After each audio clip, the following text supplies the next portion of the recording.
Hey guys, so today I'm just gonna tell you, I don't know if you're married or what status that you're at and everything, but today I just thought that I'd just give you some marriage tips that I've learned and my wife and I have um, have learned. And again, I'm not this disclaimer of this video real quick is that I am not a marriage counselor. I am not a marriage expert.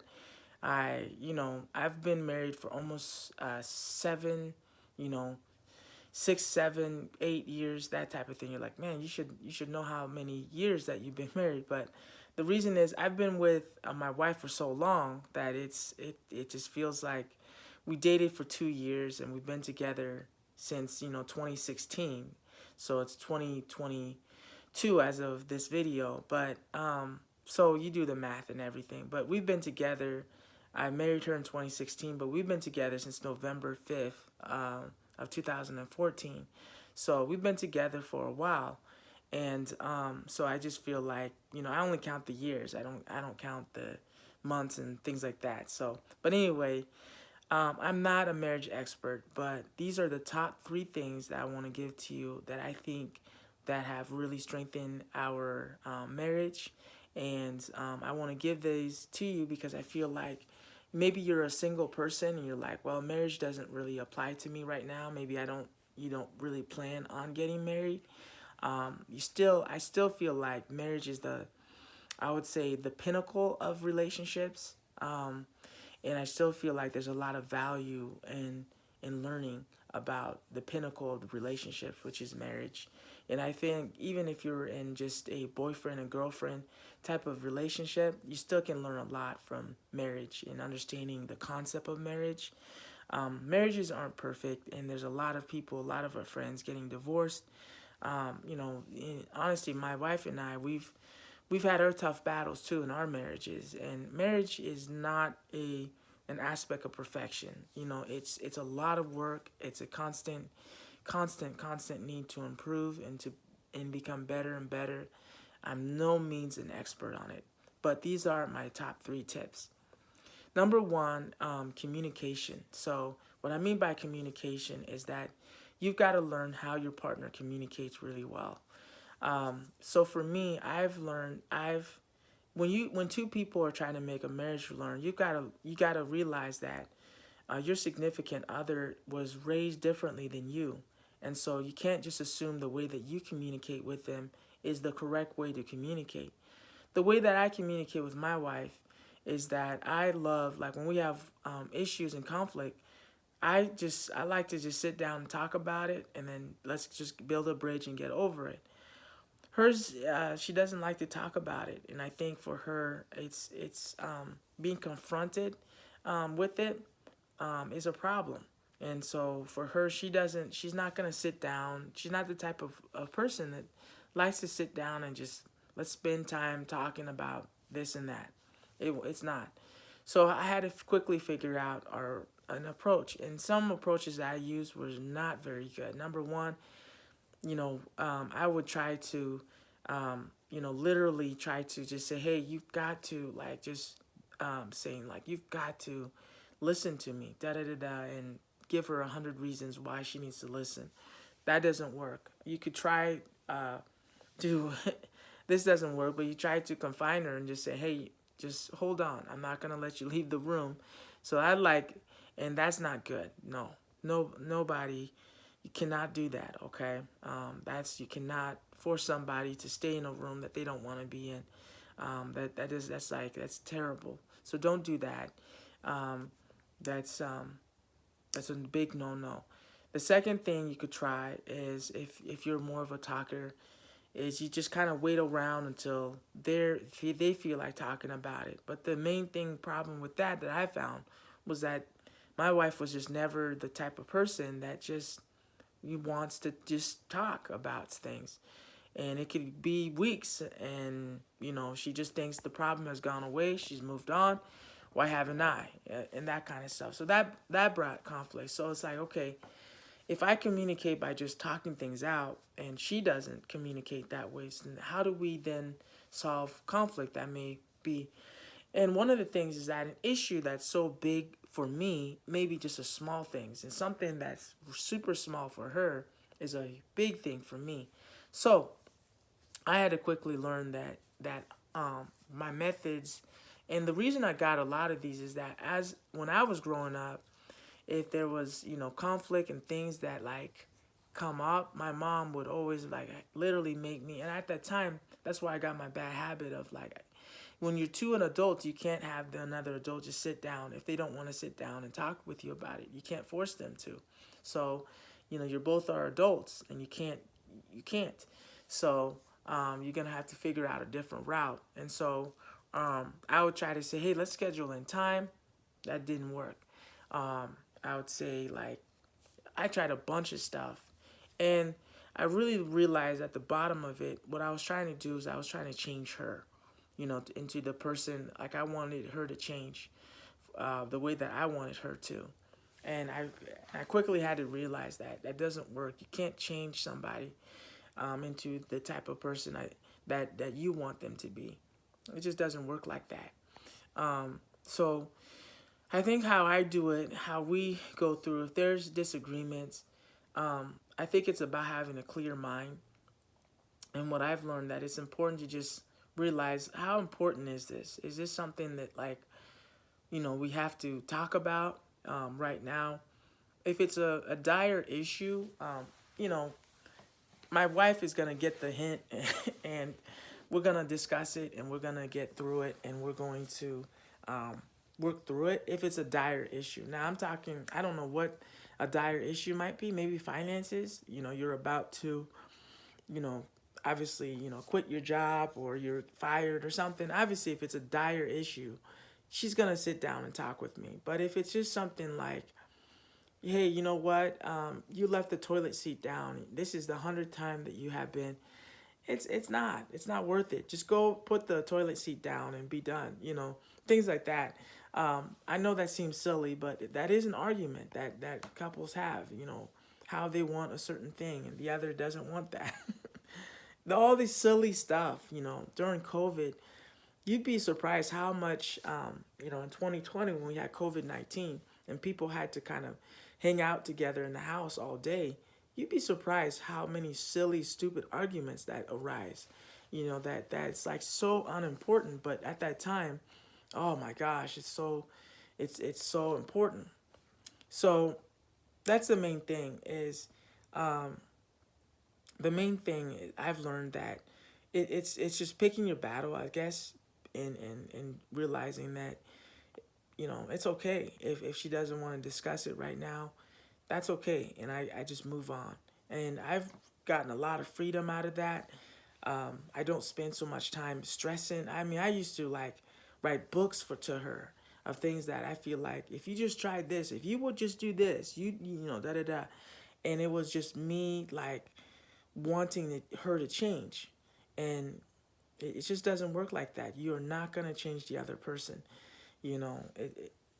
It's just not. It doesn't work like that. So communication just means that you have to understand how the other person communicates and what works and what doesn't work. You can't compare your spouse to how you did stuff in your home. It just doesn't work like that. You and that other person are in a very special relationship, and that's totally different than how you raised your children, and or how you raise your children is totally different than probably how you will be raised. There's a lot of stuff that your parents did, and you're like, I'm not gonna have my child go through that, and vice versa. So that's important. Communication. The second thing, I'll try to speed up. The second thing is understand their love language. My wife's love language is through service. I know that if I do things around the house, and I know that if I, like take her out and things like that and just do stuff for her, it means the world to her. Service is big, and that's actually my wife, both of my wives and I have the same type of love language. We love serving, and my love language is serving humanity and making an impact in people's lives. That is my biggest, happiest thing. You know, take away all the money and just let me go out there and do things that will impact people's lives. I'll do that all day, because money is just, doesn't really. It's just a means to an end, right? It's just a means to allow us to do what we got to do. But but impact. You know, one of my favorite quotes from Denzel Washington is like, you know, don't just aspire to make a living. You'll make a living. Aspire to make a difference. Let the fact that you want to make a difference, let that be the determining factor, not just you trying to make a living. That shouldn't be the drive of why you do what you do. It's just to make a living. You know what I'm saying? It needs to be something more than that. So understand the love language. Understand how your wife or your significant other, understand how they define love and what that is for there. I had to quickly make to my wife. I had to help her understand that love isn't, you know if you do this and that, then I'll be happy, because her and I are service oriented. So if we feel like the other person's not doing enough for us, then we feel like, they haven't been loving me, because they haven't been doing service things. And I had to let her know that that's not love. Love, the service that we do for each other, is a overflow of the internal things that that we have.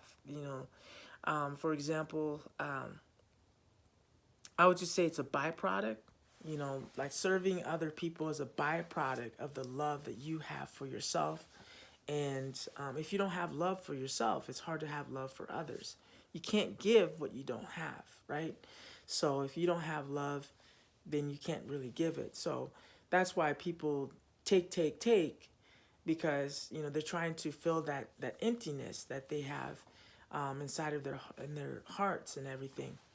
And that's the bottom line, is that what, it's very simple. If you don't have love to give, then you're just a taker.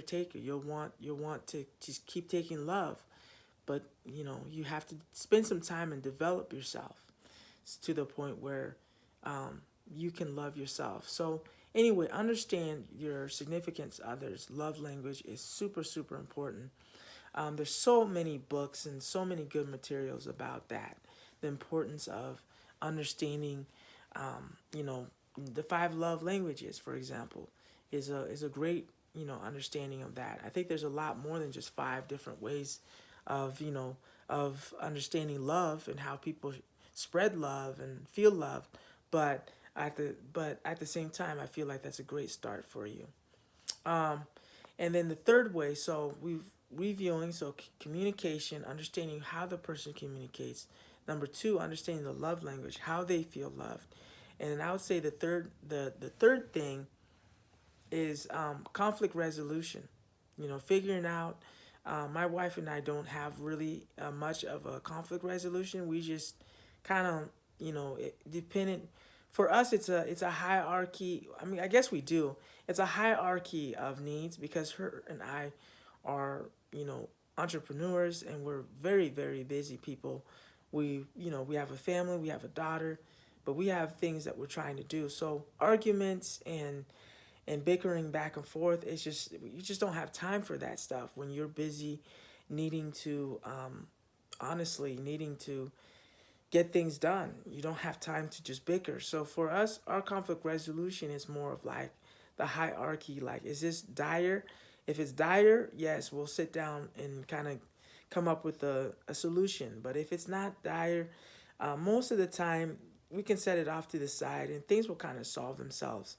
If I have a problem with my wife did something, most of the time, I can try to like address it with her, but I try to just solve it and figure it out myself, and then later on just let her know what happened.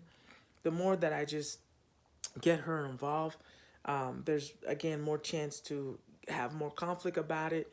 The second thing is it's just for example, to give you an example, might be like fold the clothes, and maybe this is the 100th time that I've asked my wife, like, hey, can you fold these clothes?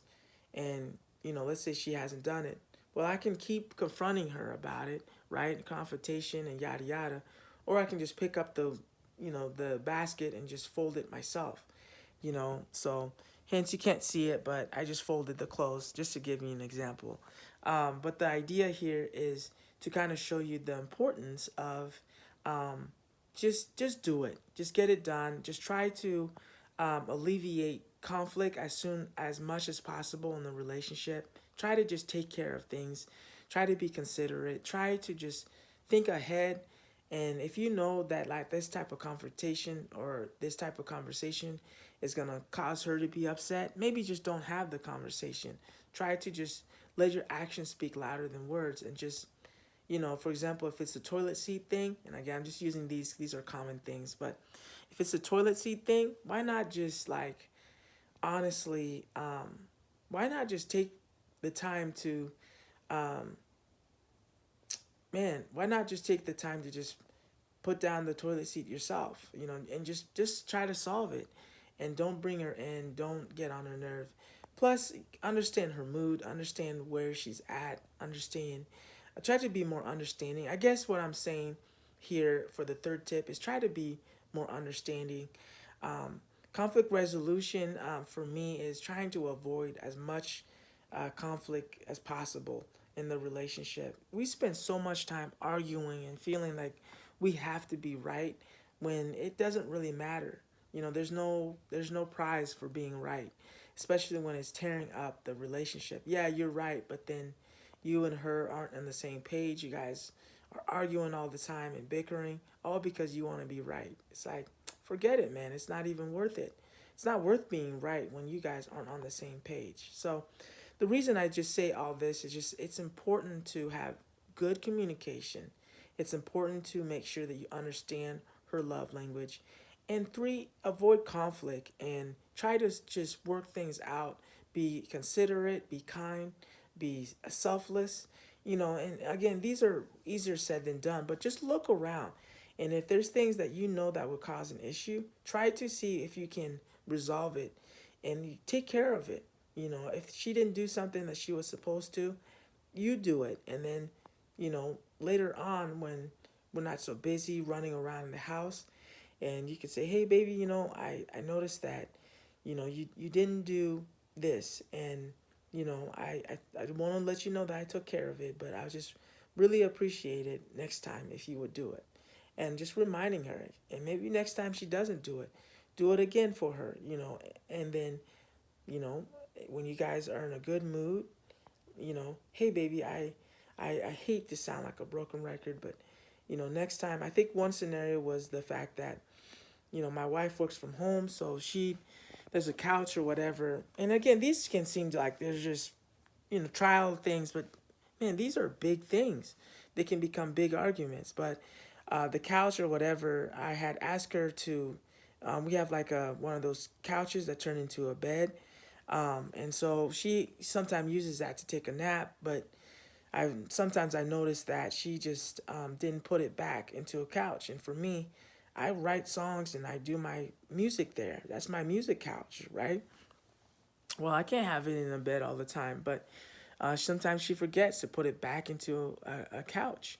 And so instead of getting on her all the time, I just, you know, put it back in as a couch. And then when we're in a good mood, we're laughing, we're feeling good, I might bring up and just say, hey, I took care of it, but I've just been noticed lately that, hey, if you could, when you're done with your work and everything, or you're done taking a nap, if you could turn the couch back into, sorry, if you can turn like the bed back into the couch, because it's one of those couches that can turn into a bed and so forth.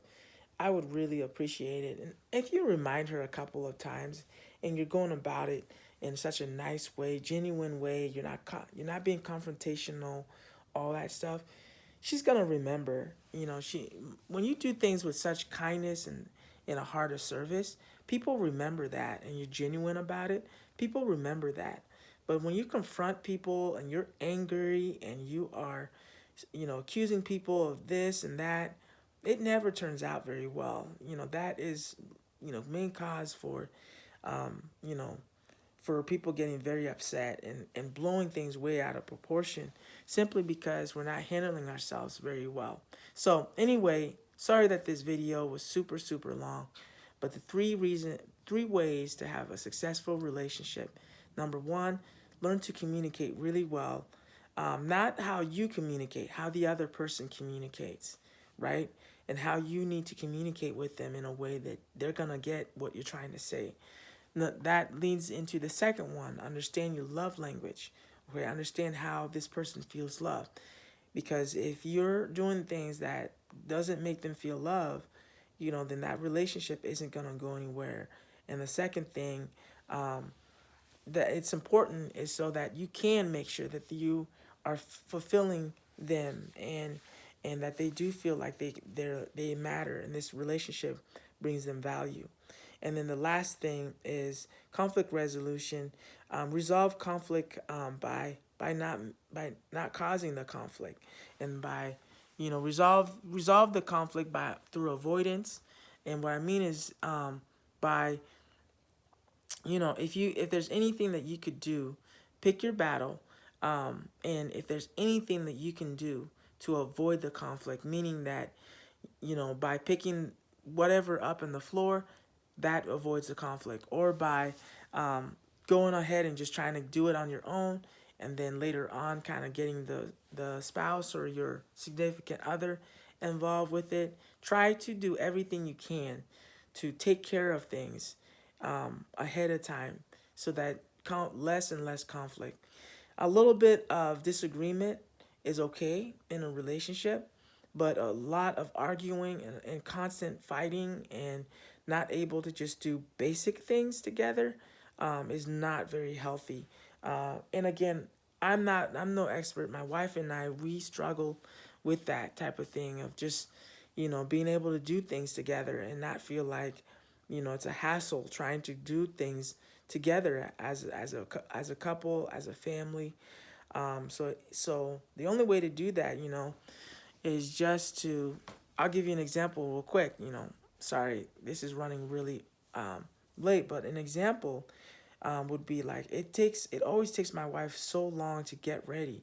It's like, hey baby, we gotta go here. We gotta go out. We're going out to a restaurant to eat, and it just takes her forever to get ready. Rather for me, sitting there and just saying, hurry up. Gosh, you always make us late. Da da da da. See how I'm adding to that conflict, and I'm just literally putting gas over, the fire. What I could do is, hey, baby, can I help you with anything? Can I do X, Y, Z? Can I do this and that? And can I help you with this? And what I'm doing there is I'm being proactive in trying to help her, kind of get ready faster, because if I know that I can get her there ready faster, then it kind of helps my case of let's get out of there and so we can go eat. So anyway, lots to talk about, but those are the top three things that I believe will make your relationships work.